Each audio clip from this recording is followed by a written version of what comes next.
Bon, mes apprentis hackers, on se retrouve aujourd'hui pour une nouvelle vidéo et on va se faire cette petite machine Hackpark. Donc, on verra comment forcer avec Hydra, mais chez moi ça n'a pas marché. On va utiliser la version de Burp Suite Pro que je vous ai offerte. On verra une petite RCE et on fera tourner WinPeace pour détecter la faille sur le serveur et prendre le contrôle. C'est parti. Donc, petite machine, petit réflexe. Hop, on va aller se balader là-dessus. Et on va se connecter aussi au VPN, sinon ça va pas marcher.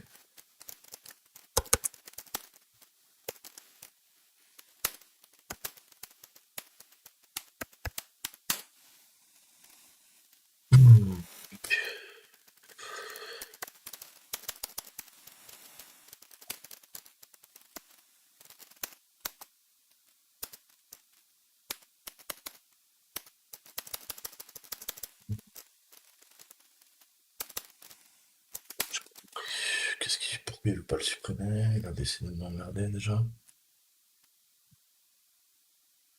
Ah, je l'ai supprimé, simple. Ok.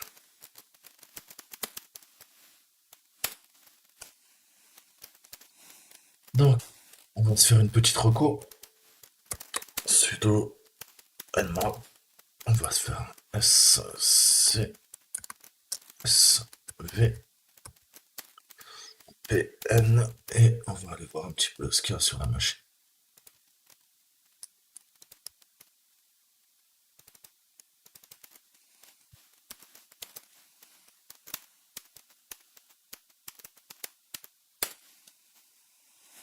Alors, on va se faire un petit café, je crois, hein, parce que. Et puis, on va aller chez l'orthophoniste pour corriger sa dyslexie. Donc, Nmap, plus sérieusement, ça va scanner nos ports sur la machine. On va faire un peu de Happy Pass. Espérons que je peux me connecter. Ce sera gentil. C'est pas du HTTPS, ça va pas marcher.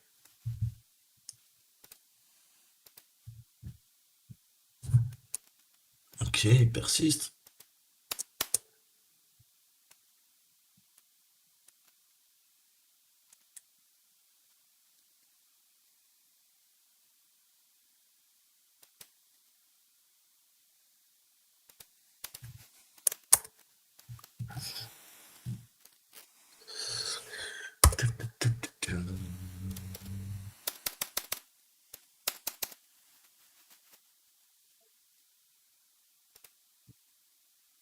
Alors,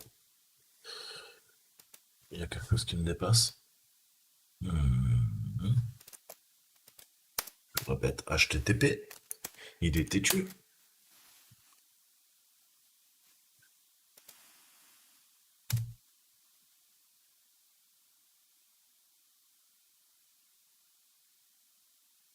Ah, ça y est, il se réveille. Ouh, j'ai eu peur. Bon, je sais pas si vous aimez Stephen King, moi je l'adore, Stephen King. Et en me baladant, bah, je reconnais tout de suite notre petit clown, le petit clown qui est dans Hit 100, un bouquin que je vous conseille de lire. Un petit clown tueur, très sympa, qui s'occupe des petits enfants. C'est très gai. Plus sérieusement,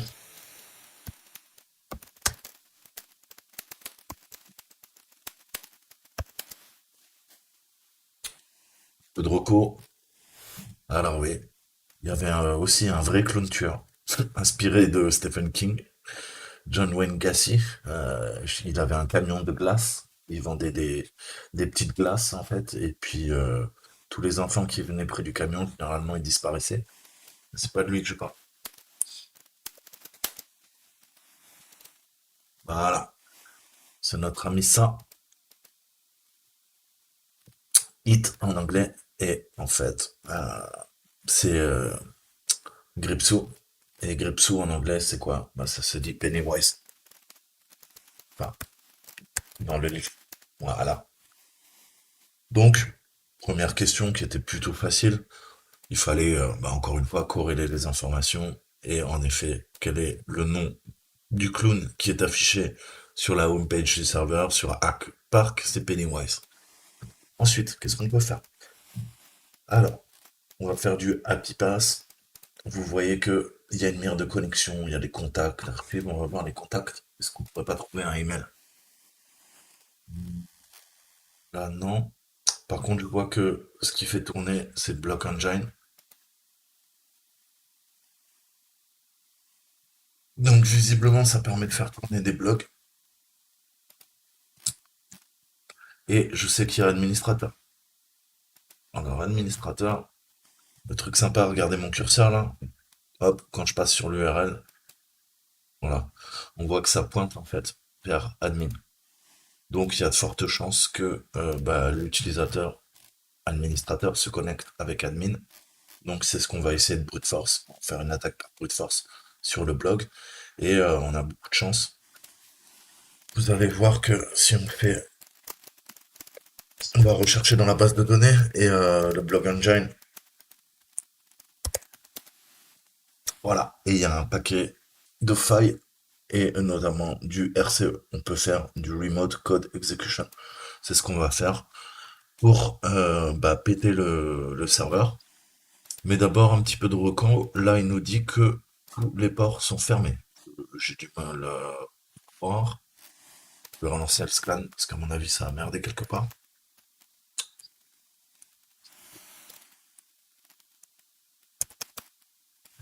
10 150. Ouais, non, c'est bien ça.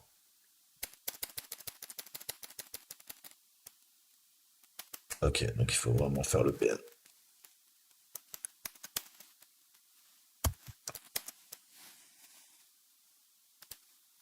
Ok, lui c'est mis à jour. Excusez-moi, je fais un peu d'administration en même temps. Je suis en train de mettre à jour ma backlog. Ok, tout le monde est content. Sudo PT. Tout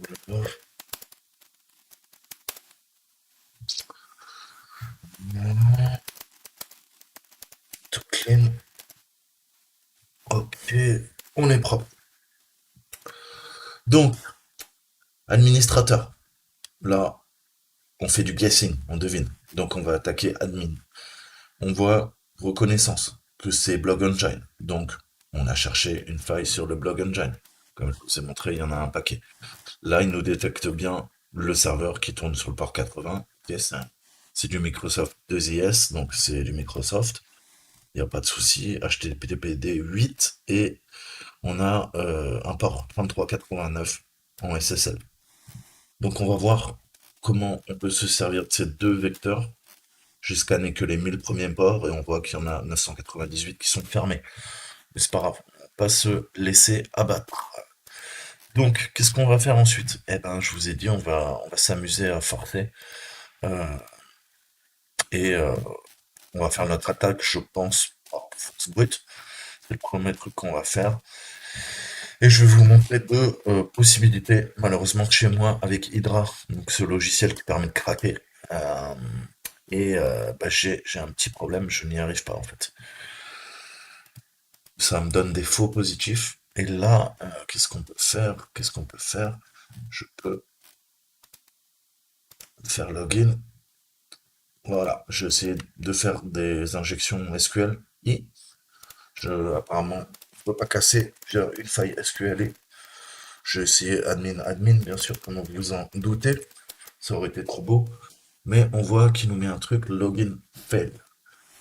Alors, je vais vous montrer un truc déjà. Et là, voilà l'attaque j'ai lancée la dernière fois. Donc vous voyez que c'est extrêmement complexe. Je vais vous expliquer pourquoi. Parce que, je vais zoomer, vous allez, si jamais vous voulez tester avec Hydra, c'est ce qu'il faudra faire. Là, c'est un double quote et je vais vous expliquer pourquoi il y a ce string aussi long. En fait, techniquement, on attaque il y a deux méthodes pour attaquer des formulaires en fait. Et là, c'est un formulaire en HTTP, c'est une requête POST. Et on veut attaquer quoi? Un formulaire.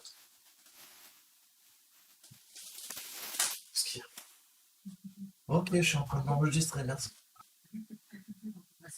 Oui, oui. Oui, oui, comme un grand 36 ans. Allez, bisous.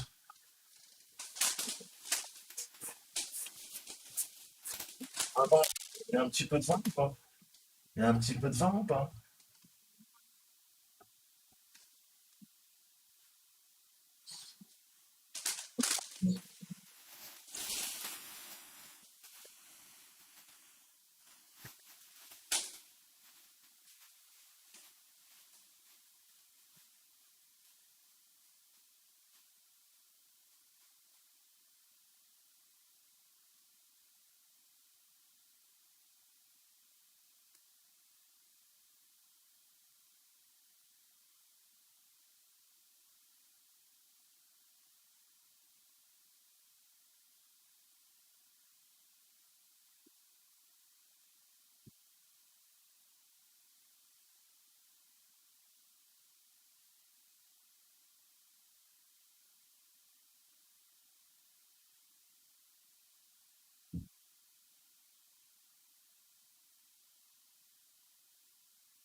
Donc, mettez-vous à l'aise, c'est samedi.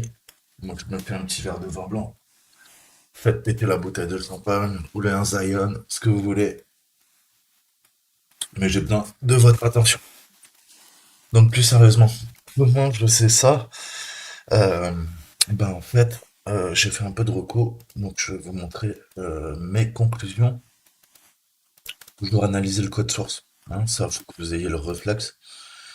Et vous allez voir quand on regarde le code source, si on fait une petite recherche, CTRL F dans votre navigateur, tapez post POST, vous savez, c'est une méthode. Et bah, voilà, juste là.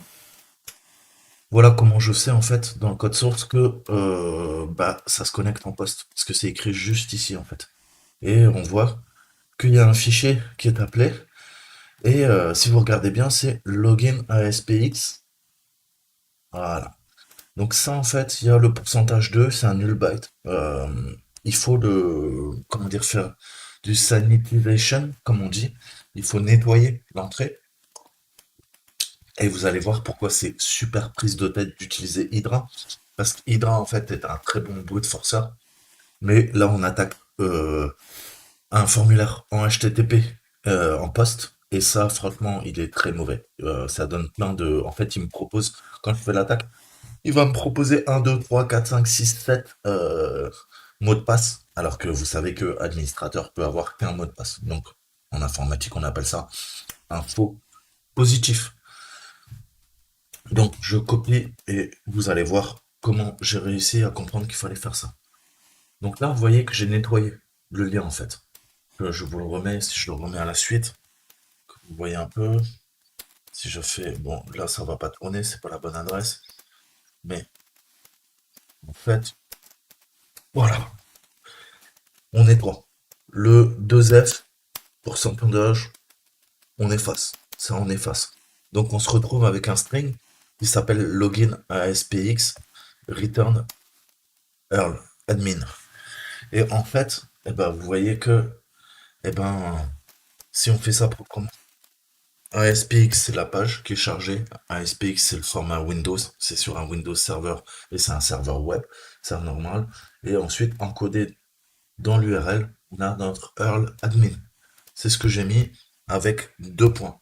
Par contre, vous allez me dire, mais où c'est que tu as vu ça là? View state, tout ça veut dire quoi ça? Eh ben, je vais vous expliquer. Je vais vous expliquer très simplement. Quand on se connecte en HTTP via une méthode POST, vous savez que le POST, alors je vous répète pour que ça rentre dans votre tête, quand vous vous connectez à un formulaire, là on se connecte quoi? Bah, en tant qu'admin, et c'est pareil, c'est un formulaire de connexion, c'est une mire de connexion. Donc c'est une requête en POST. On va récupérer des informations sur le serveur, c'est une méthode GET, ok? Il y en a d'autres, mais moi tout le temps, tout le temps, tout le temps, je vous parle tout le temps de GET pour aller récupérer des infos d'un serveur et du POST. Ça, c'est ce qui permet 99% du temps de faire fonctionner votre navigateur. Là, un exemple, quand je suis allé sur Wikipédia, on a regardé un petit peu Pennywise. C'est là, on a fait de la reco. Si je regarde au niveau du network, euh, on va voir. Je sais qu'il charge directement toutes les requêtes. Non, c'est pas grave. On va aller dans le network. Ok. Je vais rafraîchir et vous allez voir. Qu'est-ce que fait le serveur? Voilà. Là, il télécharge toutes les ressources sur la page ça de Wikipédia. Comment le navigateur communique? Il communique en HTTPS. Ça, c'est le protocole réseau. Mais vous voyez qu'il établit d'abord une connexion à la page. Il dit charge-moi à Wikipédia, le serveur de Wikipédia, s'il te plaît, sur wikipedia.org, le domaine code 200. Il établit la connexion. Et après, on voit qu'il poule, il tire, comme on dit, plein de pages via la méthode. Une méthode, c'est une méthode de programmation. Soit on a du get, soit on a du post. Là, vous voyez que je ne me suis pas connecté à Wikipédia. Ce ne sont que des requêtes get. Et qu'est-ce que ça va faire via get? Ça va télécharger les CSS pour la mise en page. Ça va télécharger là des images, les sets d'images, et j'en passe, c'est des meilleurs. La bannière, favicon, et j'en passe, c'est des meilleurs. Donc, vous voyez que grâce à HTTP et grâce à toutes ces requêtes get, eh ben, j'ai ma page qui bah, fonctionne, hein. Voilà. Tout ça, ce sont que des requêtes get, comme vous pouvez le voir, comme je viens de vous montrer. Donc nous, c'est du post, c'est l'autre. Post, ça permet de se connecter à un site. À chaque fois que vous vous connectez à un site sur Internet, sur le World Wide Web, www, avec du HTTP, du HTTPS, eh ben, vous utilisez du post. Je m'arrête là. J'ai pas envie de vous embrouiller, mais c'est juste que vous comprenez bien de quoi on parle. Comment j'ai su ça? Eh ben, c'est très simple. Il faut utiliser Burpsuite. On revient, je mets ça de côté, vous allez comprendre où je veux en venir. Parce qu'il faut connaître les deux techniques, en fait, tout simplement. Là, je vais sortir de là, je vais lancer mon Burpsuite craqué. Hop. Et là, j'ai mon Java No Agent et intégré, il doit se lancer tranquillement.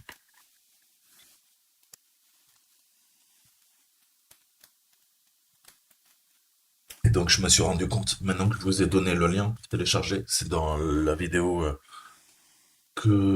avant dernière.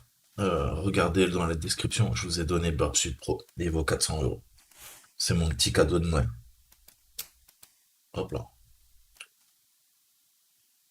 Les seules limitations, c'est comme je l'ai craqué, faites tout le temps des projets temporaires. Ne faites pas des projets, comment dire, l'autre choix. Vous voyez que là, à chaque fois, c'est le premier point, c'est objet, projet temporaire, pardon. Parce que sinon, ça utilise en fait Internet et le cloud, et ça va se connecter sur les serveurs du fabricant, qui est PortSwinger. Et comme il est craqué, naturellement, on ne peut pas utiliser ses fonctions. Il n'y a aucune limitation, c'est la version pro. Sauf que vous ne pouvez pas enregistrer en ligne sur le cloud les scans que vous faites. Ça, c'est utilisé très souvent quand on le fait en entreprise, lors de pen testing, pour ensuite délivrer en fait toute la documentation au client pour lui montrer comment on a piraté son ordinateur. Donc là, aujourd'hui, ça ne servira pas. Qu'est-ce que je fais? Je vais dans Proxy, j'intercepte pas, je coupe l'interception. Ok. Vous vous rappelez que quand vous lancez Burpsuite, il faut installer Foxy Proxy. Je vous fais plein de vidéos. Je vous mettrai dans la description toutes mes vidéos sur Burpsuite. Proxy, le proxy va taper sur le 127.0.0.1, port 80.80. Toutes les communications maintenant passent par le proxy. Admin, admin. Là, je lance l'interception. Là, qu'est-ce que je fais? Je fais le login. On voit que ça mouline, c'est intercepté par Burpsuite. Et là, Burpsuite, il me dit quoi? Eh Coco, est-ce que tu veux intercepter là, cette requête? Et là, qu'est-ce qu'il me dit? Bah, vous voyez bien que c'est une requête en post, account, login, ASP, en HTTP1. Donc on voit bien, en fait, si donc HTTP1, on n'a pas besoin. Comme je vous disais, le 2F2, le null byte, on le dégage et on va rendre le champ propre. Et le champ propre, eh ben, c'est quoi? C'est une requête post, ok, sur une arborescence qui s'appelle account. La mire de connexion, elle nous est servie par une page ASPX qui s'appelle login. Et ensuite, on a en paramètre, point d'interrogation, donc un paramètre, et le return URL, qui est égal à admin. Mais nous, on n'a pas la suite. Qu'est-ce que nous dit Burp? Bah tiens, je te donne la suite. Après ça, eh ben, il faut que tu mettes tout ça. Et on voit ici, en fait, qu'il y a trois choses. Vous voyez que c'est extrêmement dense. Et c'est ce que j'ai copié, en fait. Je vous parlais au tout début, vous allez comprendre quand même pourquoi je vous dis ça. Parce que c'est ce que j'ai copié lors de mon attaque Burpsuite. Tout ça, c'est ce que j'ai copié de Burpsuite. Sauf que pour attaquer avec Hydra, il faut qu'on change deux choses. Dans Hydra, vous avez tout le temps deux variables si vous voulez attaquer avec Hydra. Vous avez une variable qui s'appelle user et il y a une variable qui s'appelle pass. Et quand on fait une attaque personnalisée dans Hydra, en fait, on les met comme ça. Je vais vous montrer si je veux bien. Voilà. User et là, pass.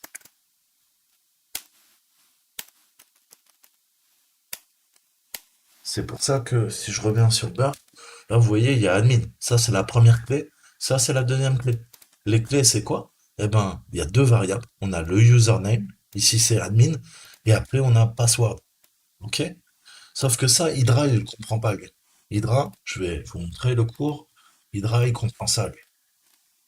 Il comprend que, à la limite, t'attaques un HTTP form et tu récupères le mot de passe. Sauf que là, il vous dit, vous attaquez le HTTP form, moi j'ai besoin de plus d'infos.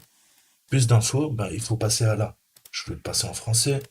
Il faut faire une attaque pas automatique, une attaque personnalisée. Et c'est là que ça devient un peu complexe. Parce qu'en effet, qu'est-ce qu'il nous dit? Tu veux bien me le traduire là, s'il te plaît?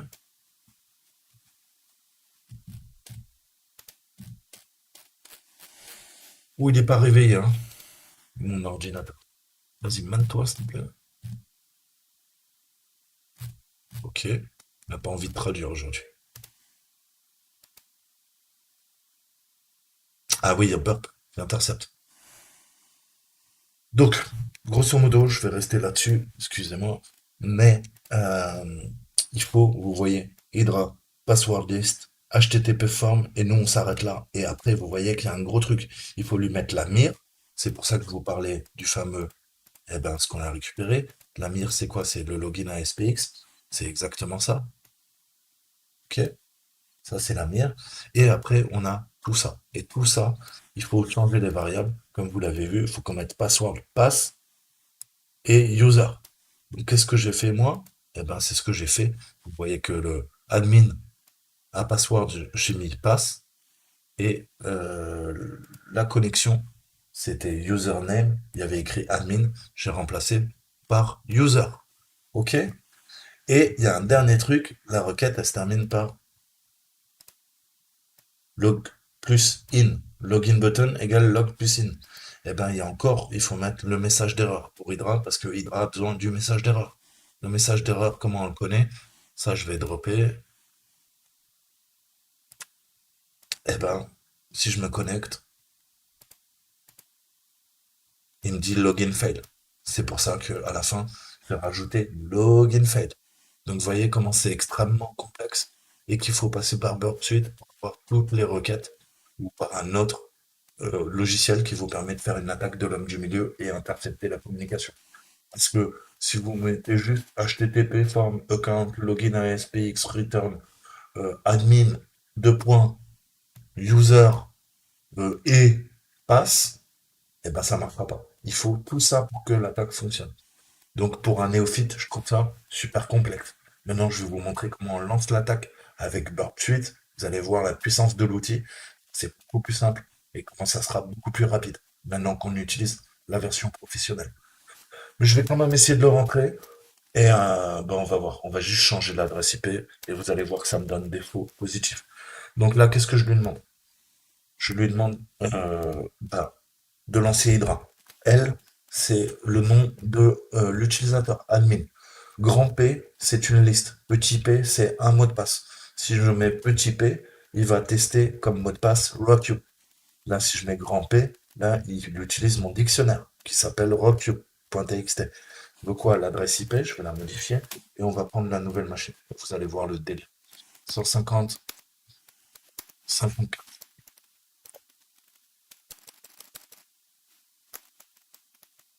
Ok, parti.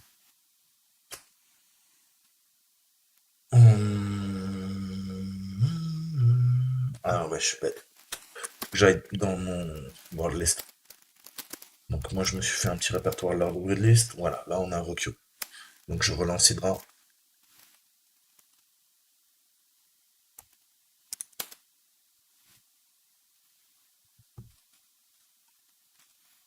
Voilà, ce qu'on appelle défaut positif. Vous pouvez vous amuser. Tous ces mots de passe avec admin ne marchent pas. N'essayez même pas, ce n'est pas le bon. Donc ça, c'est ce qu'on appelle un faux positif, le logiciel bug. Et visiblement, je suis allé sur Internet. Il y a beaucoup de pen testers qui disent, grosso modo, Hydra, faut pas l'utiliser. Par contre, ce qui est marrant dans l'exercice, ils vous disent d'utiliser Hydra. Alors là, franchement, s'il y a des gars qui ont réussi, bah tenez-moi au courant. Moi, ça ne marche pas chez moi. C'est pas bon du tout. Donc, qu'est-ce qu'on va faire? Eh ben, on va utiliser Burp. Et vous allez voir que c'est beaucoup plus simple. Beaucoup, beaucoup plus simple. Donc, qu'est-ce que je fais? Je réintercepte les communications. Ça va se faire en 3 étapes. Qu'est-ce que je fais? Je resimule une connexion que j'intercepte. Ok? Je vais dans Burp. Voilà. Ça, qu'est-ce que je lui dis? Je lui dis, écoute, tu me prends toute la requête post de connexion, tu vas dans Intruder. Je vais dans Intruder, dans Position, là je fais Clear All, tout le temps. Qu'est-ce que je veux changer? Eh ben là, vous allez voir que c'est simple, je le garde admin, je veux le connecter en tant qu'admin. Par contre, le password admin, je sais qu'il marche. C'est ça que je veux changer. Donc je prends le string admin. Le string, arrêtez de penser aux filles. Un string, c'est une chaîne de caractères. Donc je prends la chaîne de caractères admin, vous voyez que ça passe en bleu maintenant. Et là, tout simplement, je reste en sniper, puisque j'attaque une variable, c'est la variable password, la clé password, et on va lui donner plusieurs valeurs. On va faire quoi? On va faire une attaque par dictionnaire. Donc j'ai qu'un payload set et qu'une liste simple. Attaque par dictionnaire, force brute, hybride, simple. Donc là, je peux tester plusieurs trucs. Vous voyez qu'il me propose plein de trucs maintenant dans la version pro. Mais moi, je vais ajouter mon dictionnaire. Et j'ai 8 millions de mots de passe. Donc, ça va prendre un peu de temps. Ça va prendre 30 secondes, vous allez voir.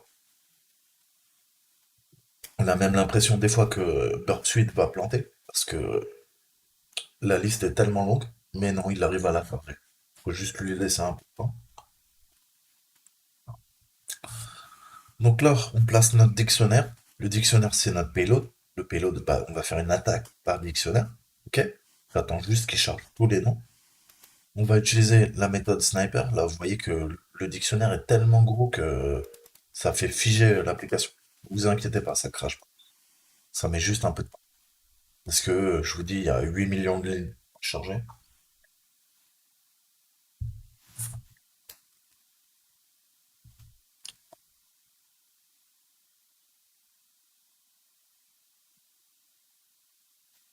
C'est long, hein.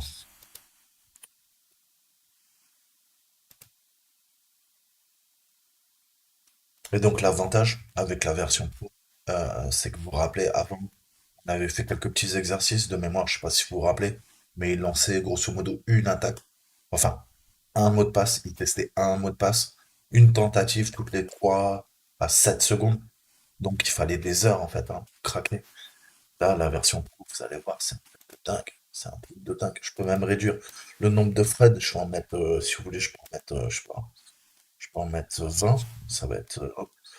Je lui demande de tester toutes les 1000 secondes. Alors, si vous allez trop vite, cette attaque, ça peut se transformer en déni de service. Vous allez requêter tellement rapidement sur la base de données du serveur que vous allez le ralentir. Et vous pouvez même le crasher. Donc attention, c'est bien d'aller vite, vous faites une attaque brute force, mais si vous mettez trop de threads et trop pardon, j'ai du mal aujourd'hui, un temps trop court en millisecondes, eh ben ça va saturer le serveur. Il faut qu'il puisse répondre pour que notre attaque fonctionne. Donc attention, vouloir aller trop vite aussi, ça peut être productif. Là, on va tester. Là, vous allez voir comme ça bombarde. Donc j'ai bien choisi mon admin, j'ai placé mon dictionnaire, on va faire l'attaque du sniper. C'est parti. Et là, vra, ça va bombarder.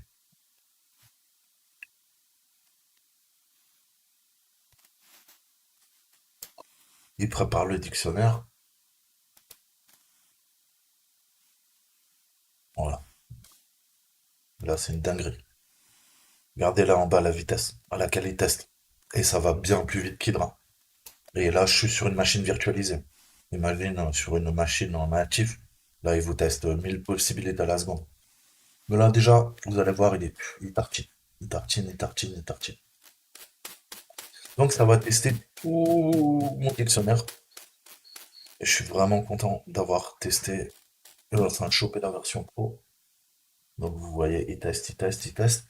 Et nous, qu'est-ce qu'on attend? Bah, vous allez voir, vous voyez ça? C'est quoi? C'est la longueur, length. C'est la longueur en bits. Nous, il faut une longueur de bits qui varie, qui change. Vous voyez que là, c'est pas bon.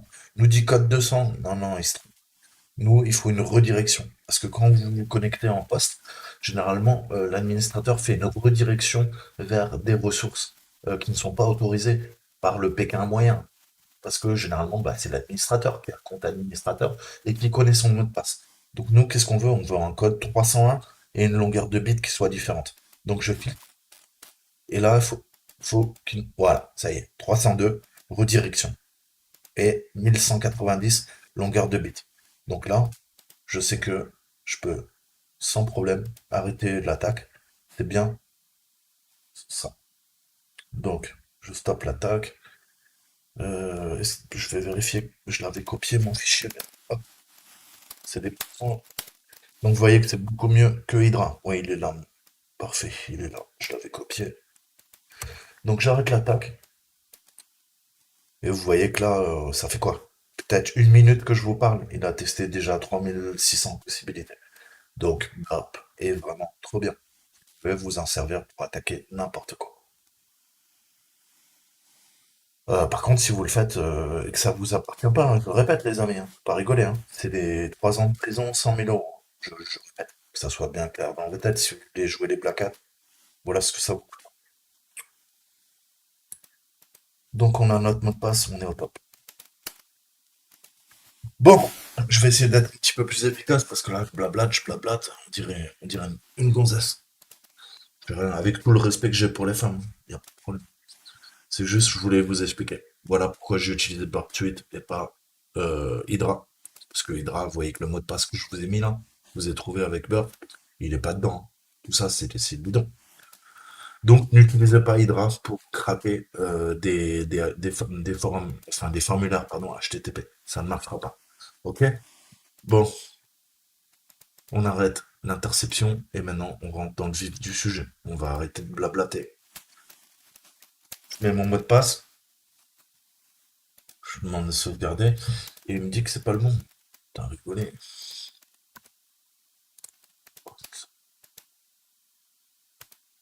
What? Mais bien sûr, je l'ai testé hier. Il rigole.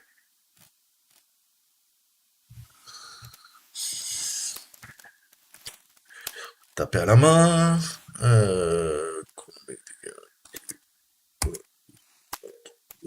WS6 de mémoire. Ouais, update. Ouais. Donc, on arrive sur la merde de connexion et on est connecté en tant qu'admin sur le serveur.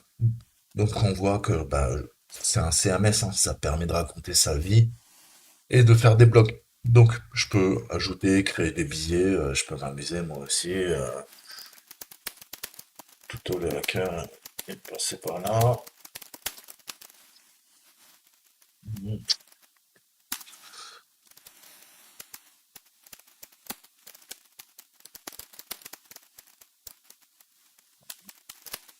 Ça va me laisser des messages personnels, vu qu'on est plusieurs dans ma tête. Donc, plus sérieusement, si je reviens sur mon petit site, est-ce qu'on va voir maintenant notre billet? Ça va être la question.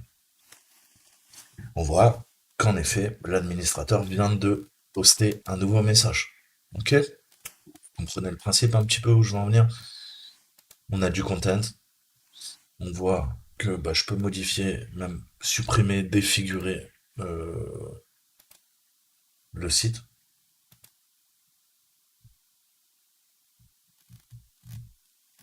Donc là, il y a peut-être une faille, on peut peut-être uploader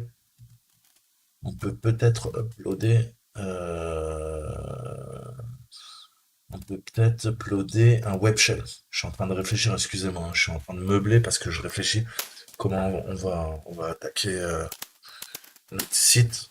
On peut peut-être passer par un web shell, ça pourrait être cool.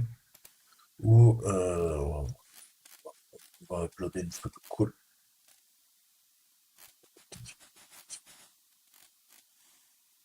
Ah, les hackers sont tout le temps en capuche avec des masques et il paraît qu'ils utilisent des gants de ski pour hacker. Allez, on va se prendre ça. Mais tu veux pas me la copier?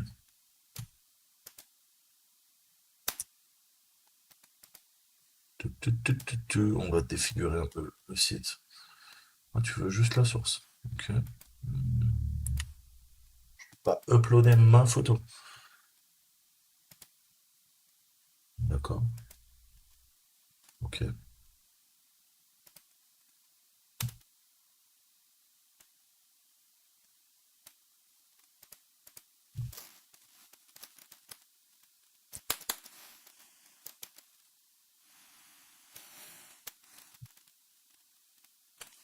suis en train de tester ça, parce que si je peux uploader à partir d'une ressource externe, en fait, ça veut dire que je peux peut-être uploader un webshop. Et le meilleur moyen, bah, c'est de modifier la photo. Pour comprendre.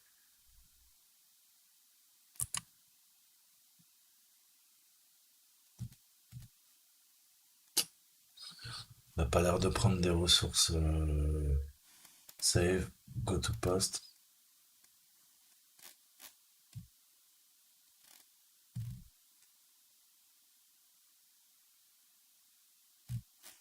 Ok, non, ça n'a pas l'air de marcher. Un approve comment. Vas-y.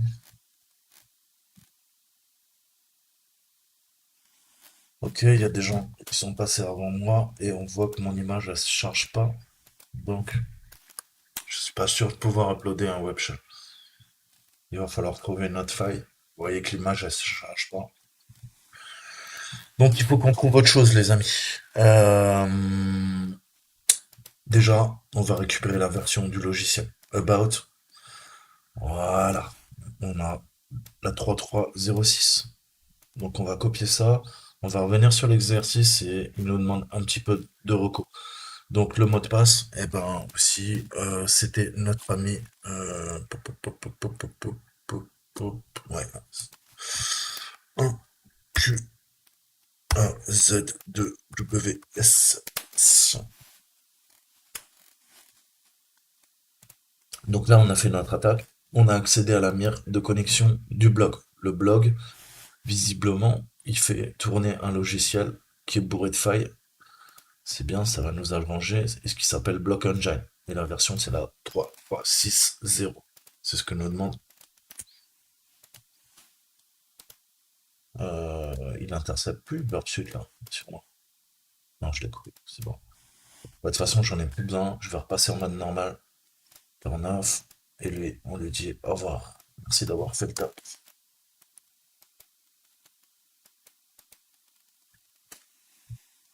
Donc, si jamais vous avez des problèmes d'ailleurs, installez Burpsuit. Il y a,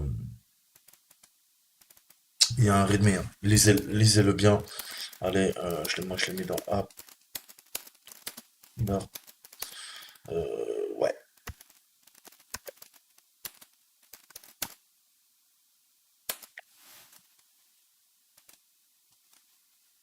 voilà, il y a toutes les explications pour craquer le logiciel.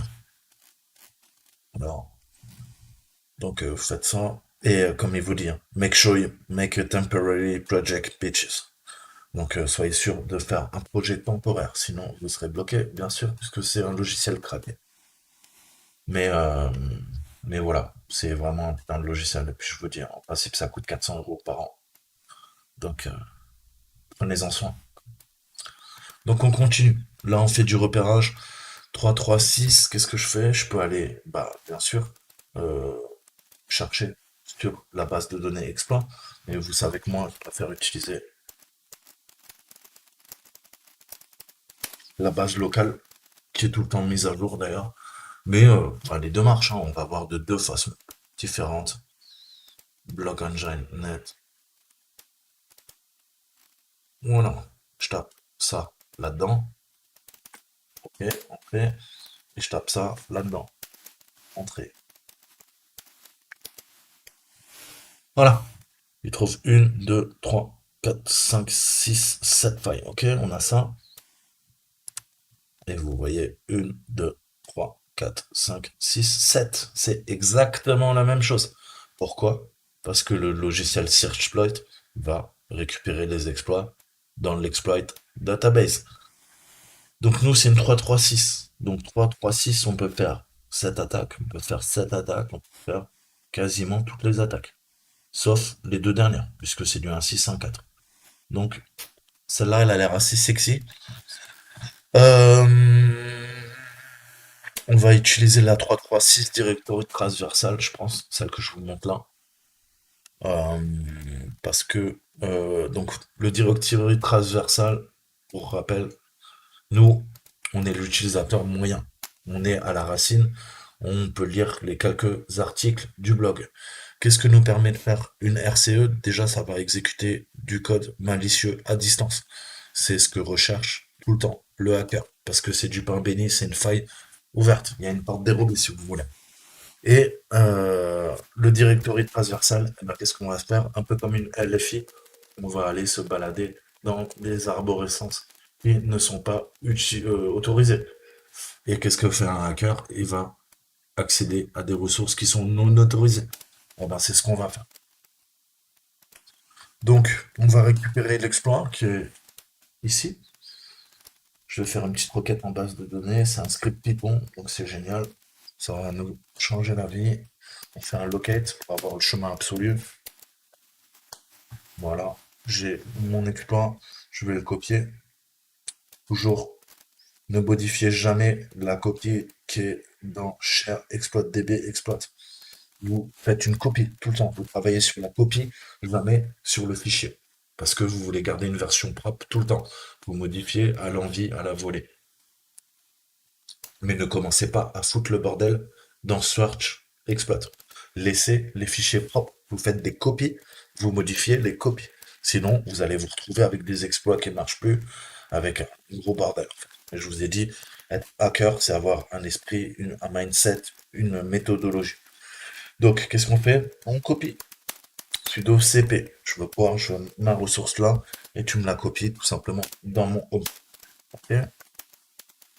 On fait les choses proprement, pas comme des sagots. Donc, je reviens sur mon CC Vaglette, pardon, sur mon home. Voilà. Et là, il y a l'exploit. 47010. Qu'est-ce que je fais? Bah, premier truc, je vais faire un petit 4. On va voir ce qu'il y a dedans. Hein. Ok.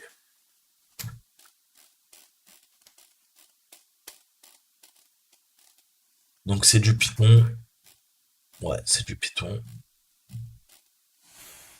Alors, le Blog Engine, en fait, est vulnérable à cette technique d'attaque qu'on appelle le Directory Traversal. On va se balader de répertoire en répertoire.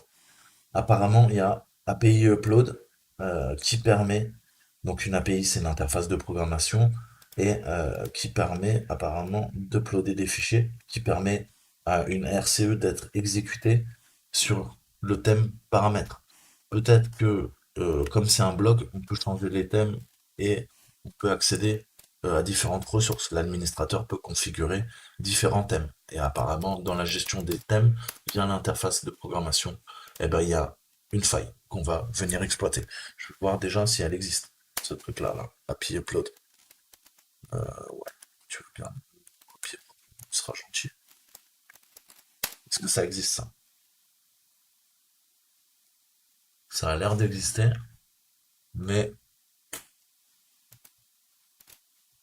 on va voir en détail. Qu'est-ce qu'il me dit? Est-ce que c'est plus agréable à lire?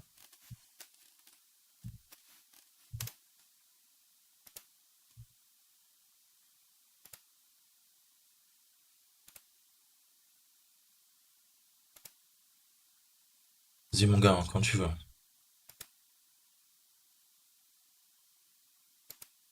Ça, il veut pas le traduire. Donc, grosso modo, en effet, notre RCE, bah, ça va écraser en fait le thème par défaut pour rendre les pages sur le blog. Custom control post list ASX. Donc, qu'est-ce qu'on doit faire? On doit définir l'adresse client TCP avec un port de notre machine attaquante, notre Kali. On va, je pense, ouvrir un listener Netcat avec la connexion 1, 2, 3. Et qu'est-ce qu'on va faire d'autre? On va éditer les icônes, je pense, sur le blog pour ouvrir et exploiter en fait notre faille. Donc, maintenant, il va falloir exploiter tout ça. Comment on peut exploiter ça? Ben, vu que c'est un CMS, c'est un blog, visiblement on peut modifier des trucs, on voit les posts. Je peux faire tout à fait, si j'ai envie, si je suis assez fou. Qu'est-ce que je peux faire? Je peux ajouter un fichier, ça devrait être possible. Petite image.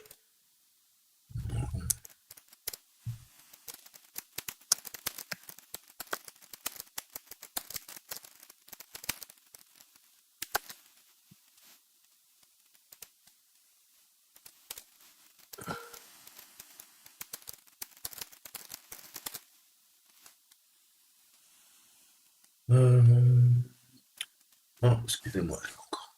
Le processus de mon éditeur vidéo, c'est, franchement, Windows, c'est vraiment bien Windows. Tu fermes une application et l'application, elle reste résidente, elle pourrit toute ta mémoire. Et oh, c'est un fou. Excusez-moi. Eh oui, 2 gigas gaspillés pour rien. Merci Windows. Voilà, ça va un peu bien. Donc, revenons à nos licornes. On disait quoi? Eh ben, on va pouvoir sauvegarder, publier, et on voit tout à fait qu'on peut publier, on peut aller au post, Toto is the best. Et j'ai même accès à ma ressource qui est ma petite photo. Bon, ok. À partir de là, on avait Blog Engine. Donc c'est du Blog Engine. Et tact, je regarde, du Happy Pass, on peut laisser un message. Bon, ouais, qu'est-ce qu'on peut faire? On a la version 3.3.06. Donc,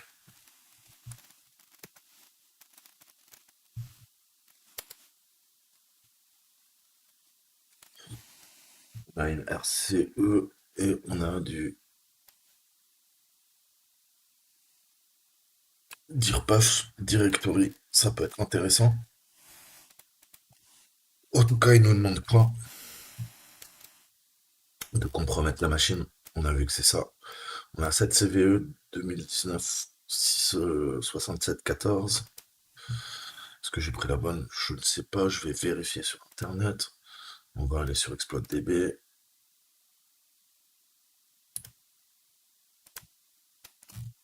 et on va aller glaner les petites informations. Donc soit vous faites Circuitplot, vous avez installé la base en local sur votre machine, soit d'accord, tu veux pas me le sortir toi? D'accord.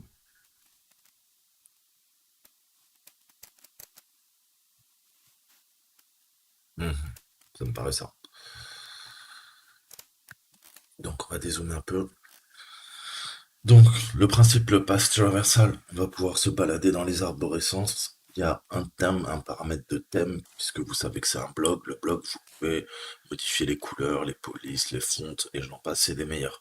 Et on peut sélectionner visiblement des thèmes, et ça va nous permettre de récupérer le compte. Et le compte, c'est quoi? Bah, c'est l'identité, c'est l'IDES à pool blog.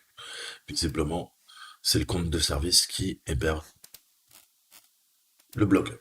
Il est là.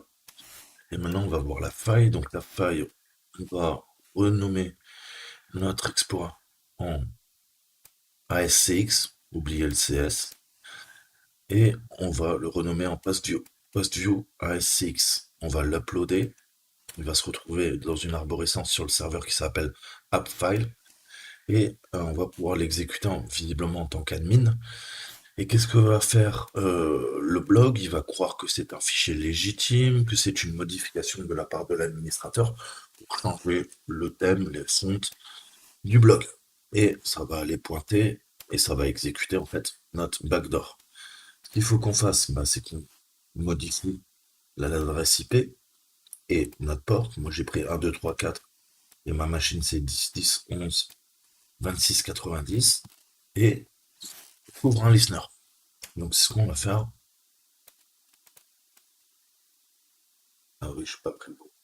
Je sais pas. Donc je copie. Commence. Attends pour moi.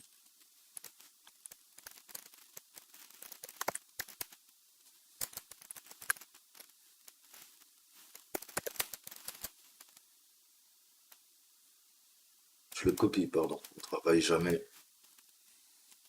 On travaille toujours, pardon, sur une copie. Donc vous le déplacez pas, vous le copiez dans votre pomme.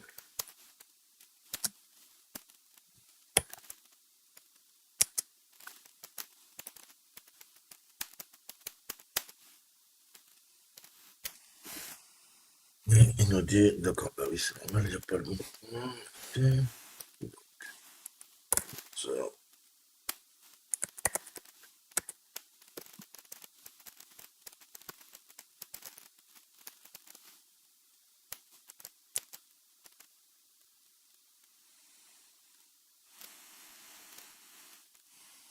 26 353. Ouais.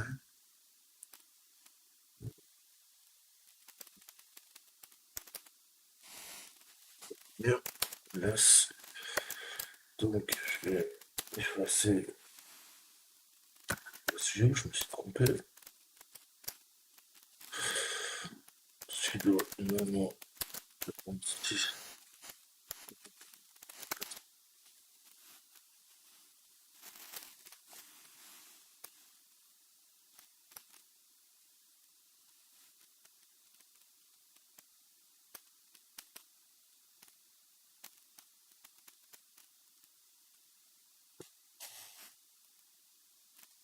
Donc, mon adresse.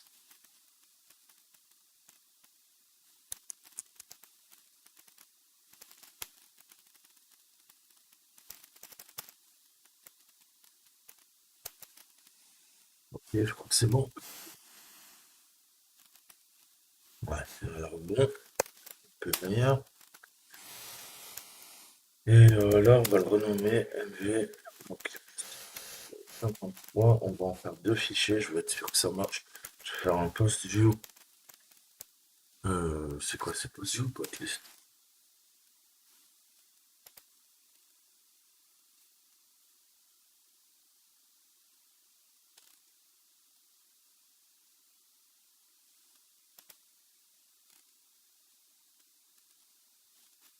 post view ASX.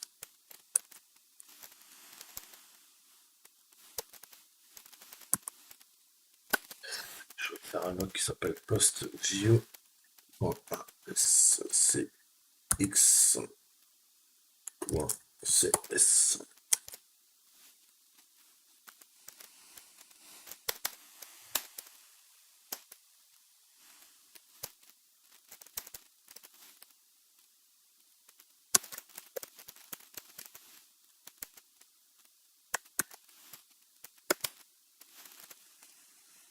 Vous voyez, au début, il nous parle de celui-là. Ah, ça, c'est post list. Non, donc c'est bien post view ASX, autant pour moi. Donc je recommence. Celui-là, j'en veux plus, je veux l'unpublish. Je l'édite en toute logique.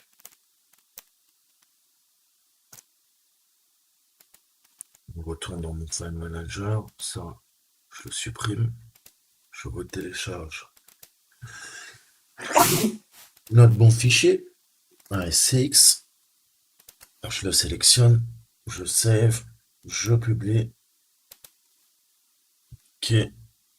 Alors maintenant, en espérant que ça va marcher.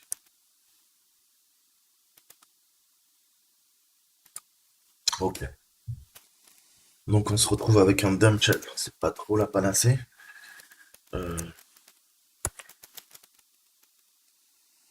Mais ça fait quand même le taf. Voilà. Donc on a bien le compte 2IS, uplog, bloc. Donc, on a fini cette partie. On a vu que c'était le block engine 3360. On a utilisé 7 CVE public et on s'est connecté au serveur. Maintenant, il va falloir faire notre escalade de privilèges. Donc, là, on voit que on a un shell, mais le shell, il est pas top. Hein. C'est un dumb shell. Comment maintenant on peut upgrader vers un vrai shell? Eh ben, on va se créer un interpréteur, on va se créer un payload avec notre famille MSF Venom. Donc je clear tout ça et on va se faire un interpréteur.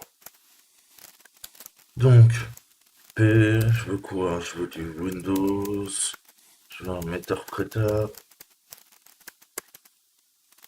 je veux un reverse TCP, encodage x86 dans l'architecture, excusez-moi. Encodeur, on va l'encoder pour offusquer notre code. On va utiliser Fukataganai.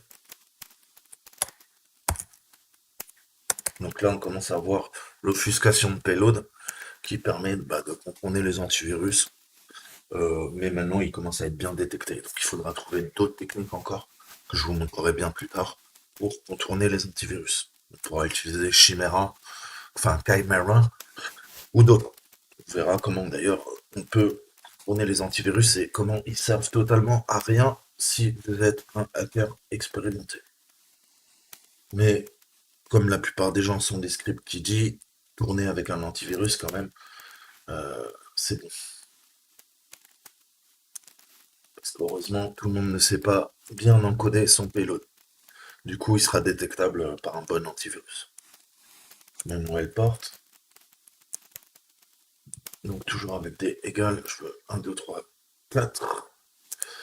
Ouais, mais là, je vais ouvrir un nouveau port. On va ouvrir 1, 2, 3, 4, 5. Ah oui, et le nom de mon fichier, sinon ça va pas le faire. La sortie, c'est du exe. Et on va l'appeler back.exe comme backdoor. Bah oui, si j'ai oublié MSF Venom. Excusez-moi, je vous parle. Je me déconcentre. C'est pas bien. Donc, passion de payload encodé.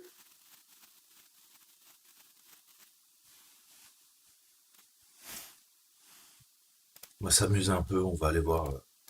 À mon avis, il va se faire détecter facilement. Heureusement. Total virus. Virus total, plutôt même, je peux dire.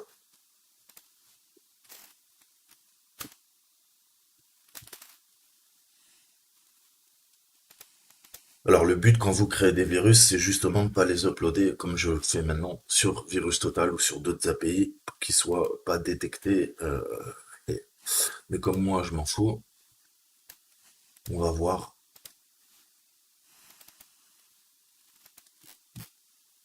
Qu'est-ce que vaut notre payload? Il est où mon backdoor.exe? Ah, il a pas terminé de l'encoder encore? Si. Euh,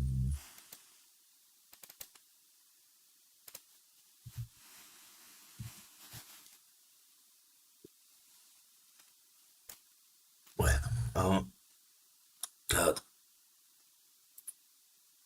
Donc là, vous voyez qu'il est massivement détecté.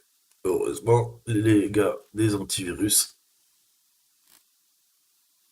commencent à connaître un petit peu les payloads de Metasploit. Donc là, on peut dire qu'on est largement grillé, hein, 52 sur 70. 50 heures sur 71. Donc il y a quand même euh, un tiers, ouais, on peut dire un tiers des virus. Ouais, bon, j'exagère. Ça fait 17, ça fait 18 antivirus, ne calcule pas.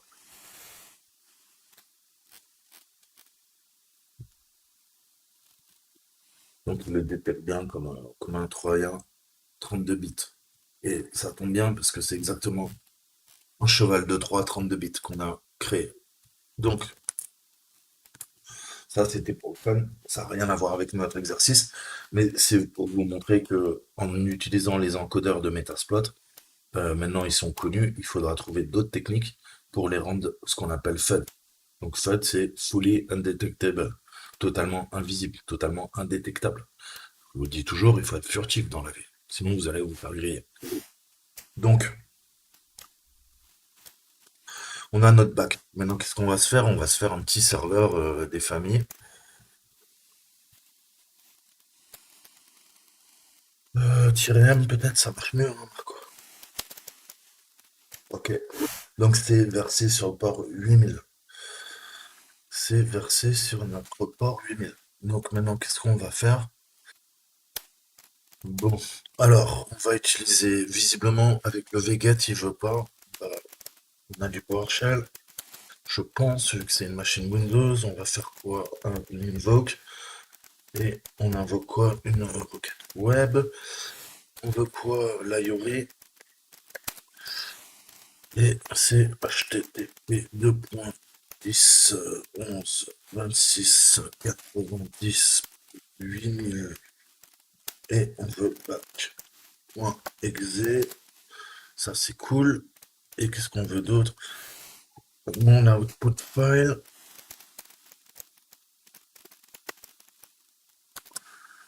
Et on va le copier dans c'est le point majuscule. Putain.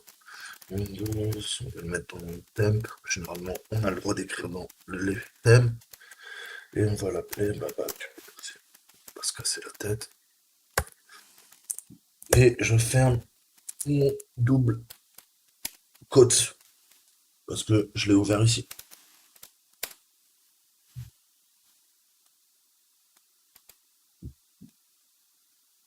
Ah, là il le récupère, nickel.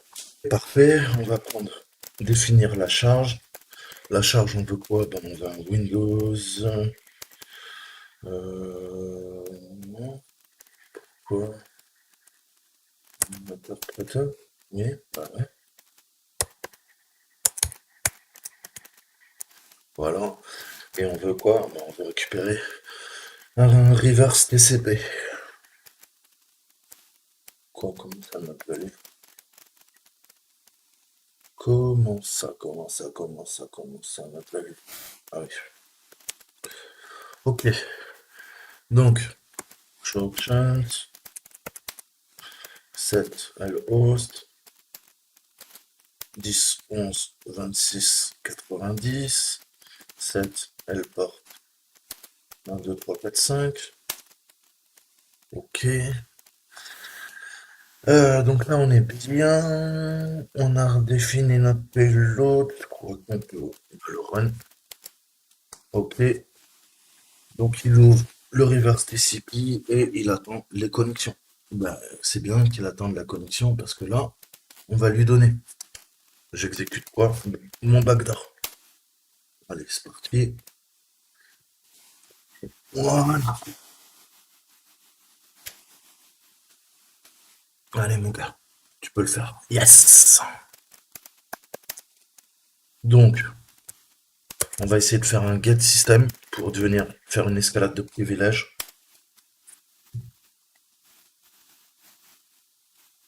Ah, il veut pas. Dommage, ça aurait été trop beau. Qu'est-ce que je peux faire? On va dropper un shell, c'est pas grave. On va faire un get UID, get seed, get pid.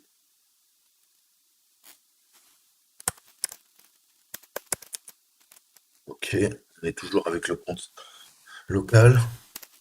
Get seed, get pid. Ok, donc là je suis utilisateur 1704.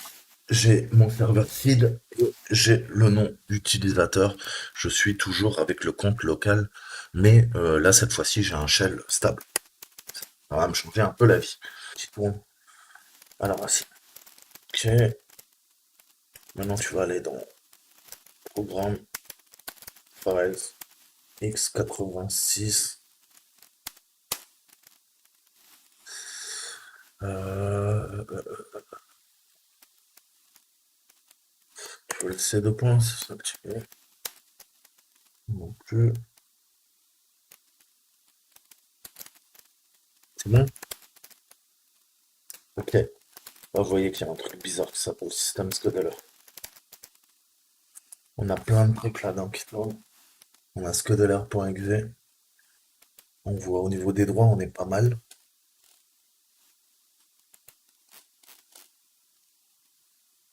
On va regarder les logs un petit peu, ce qui se passe là-dedans. Je vais aller donc dans mon système scheduler. Si on liste tous les fichiers, on voit qu'on a plein d'exécutables. Et on a un truc, je l'ai trouvé.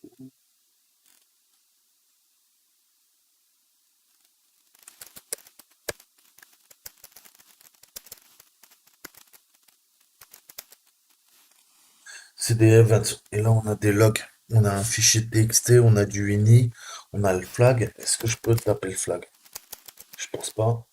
Là, il peut me le prendre, non. Cut.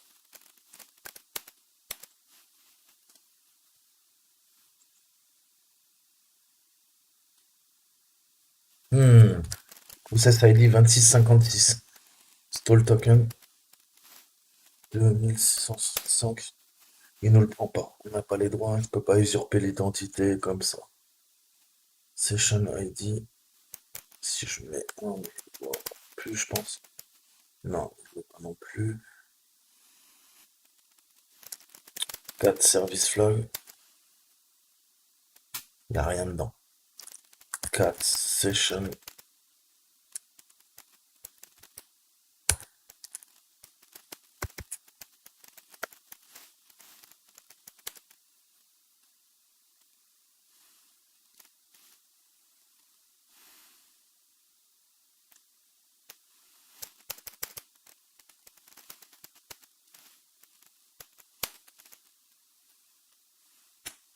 Il veut pas.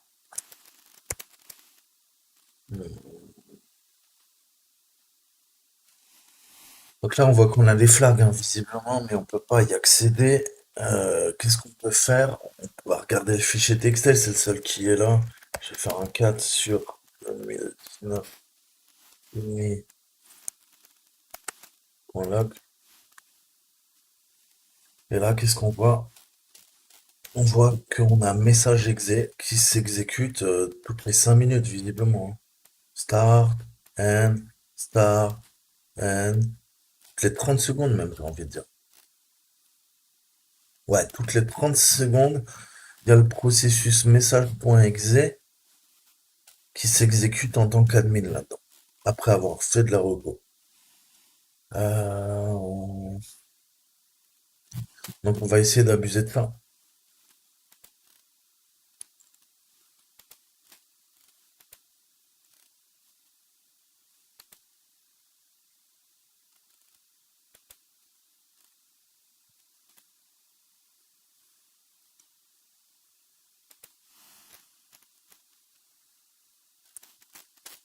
Donc, on va générer un nouveau payload.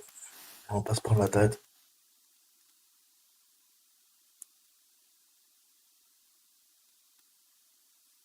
Ouais, on va faire ça. Donc, sudo msf venom. Donc là, comme tout à l'heure, qu'est-ce qu'on change? Bah rien du tout en fait. On change juste euh, le port. 1, 2, 3, 4, 5, 6. Non, ça va pas le faire. 2, 3, 4, 5. Je veux quoi? Bah cette fois-ci, je change. Je veux pas du MSI, je veux pas un backdoor MSI. Tout à l'heure, on a fait un exe et on l'a appelé back.exe. Mais là, on va l'appeler message. Pourquoi? Parce qu'on voit qu'on veut usurper ce processus. Ok? Donc bah c'est ce qu'on va faire, message.exe.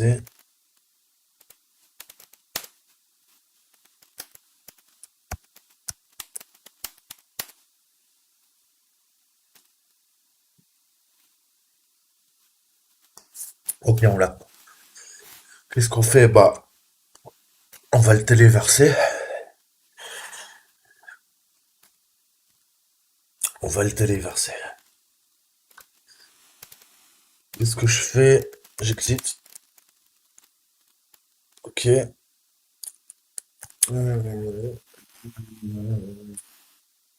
Je l'exit. On a dit 2, 3, 4, 5. Je show options. Ok. 7. Elle porte 2, 3, 4, 5. Ok. Donc là, je viens de modifier mon port. On reste sur les bases, c'est-à-dire un payload interpreter reverse TCP et multi-handler. Sauf que cette fois-ci, c'est pas le back.exe, c'est le message.exe qu'on veut récupérer. 2, 3, 4, 5. Là, je suis quoi? Je suis en 2, 3, 4, 5. Parfait. Maintenant, il nous faut, il faut qu'on fasse la nick au message.exe1 PowerShell. Parce qu'on a vu que vget, ça marchait pas. Quand vous voulez télécharger un fichier, vous utilisez invoke, qui est une fonction PowerShell, web request. Je crois, ouais, c'est en camel case, hein. Oubliez pas un camel case sous PowerShell. Donc là, j'ai ouvert mes doubles parenthèses, je vais pas les fermer, je veux quoi? Je veux l'IORI. Comme on a fait tout à l'heure, on a fait quoi? HTTP, on a mis le nom de ma machine, 10, 11, enfin l'adresse IP, pardon, excusez-moi. On a vu que c'était en 8000, puisqu'on héberge le serveur Python en 8000, et le fichier s'appelle message.exe, celui que je viens de créer via notre ami MSF Venom. L'out file, c'est l'output, et on veut le mettre dans quoi? On veut le mettre dans C2.program. Ouais, il y a des majuscules. Programme, je crois. File, majuscule. Un espace, x86. Hop, on referme. On est dans quoi? On est dans système SCDLR. En camel case. Et on veut l'écraser et on veut le remplacer par un message .exe. Je termine et je termine avec mes doubles côtes que j'ai mis au début. Ici. Ok. Est-ce qu'il prend? Il le prend pas. Pourquoi tu me le prends pas, putain de ta mère?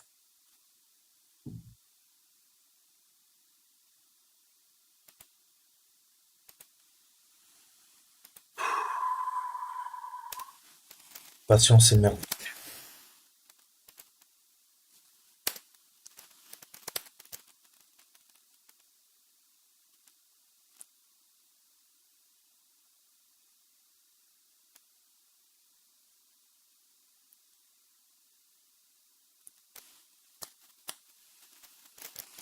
Est-ce que je peux del sur le message.exe?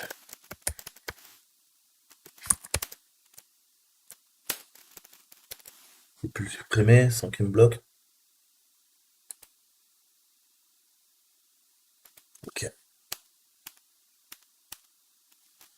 Je reprends. Invoke you, oui. HTTP. Ah oui, HTTP, ouais, ça marche pas super bien. HTTP. HTTP. Là, ça marche. Parfait. Donc, on termine. Quel est le nom du service anormal? Alors là, c'est pareil, c'est super bien traduit quand même.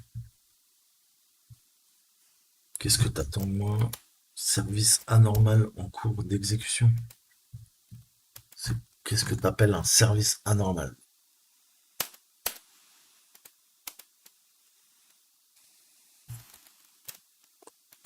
Ça marche pas, on va faire un sudo nc lnvp 2, 3, 5. Et là, ça dit quoi? Visiblement, Metasploit, il a récupéré le shell. On va essayer avec netcat, et là, ça me direct. Où am I? Tiens. Bah, on va récupérer les flags, hein, j'ai envie de dire.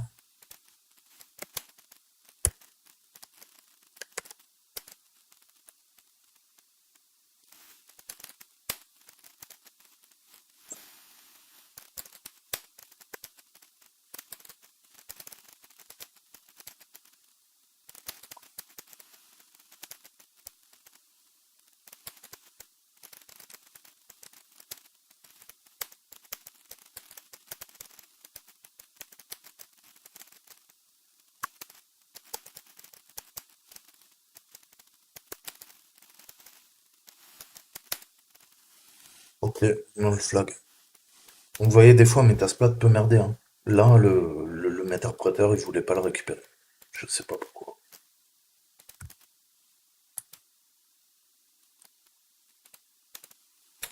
Et le rapport racine, bah, il doit y avoir un admin, pas. Ouais.